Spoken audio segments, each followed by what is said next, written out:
US wants Apple and Google to allow third-party app stores. Will it happen? According to a new bill in the US, Apple and Google may be forced to allow users to download and install third-party app stores on their smartphones by default.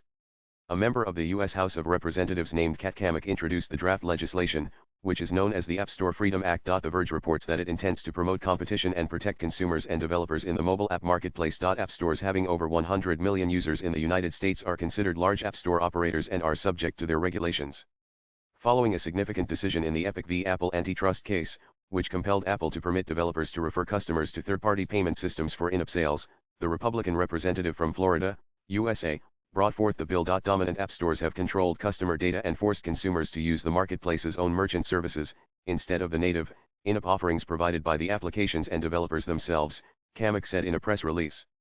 The results are higher prices and limited selections for consumers and anti-competitive practices for developers that have stifled innovation, she added. In the event that the proposed rule is passed, Google and Apple would have to provide developers with equal access to interfaces, features, and development tools without cost or discrimination.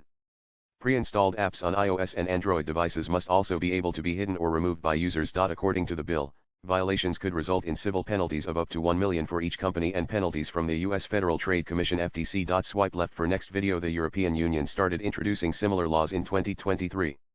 Apple must make it possible for users to download apps from third-party stores and make their favorite apps the default app by virtue of the EU's Digital Markets Act (DMA). After the DMA went into force, Google also made certain adjustments to conform to the rules. When consumers in the EU region initially set up their Android smartphones, for example, they are presented with a browser option screen. Latest blogs.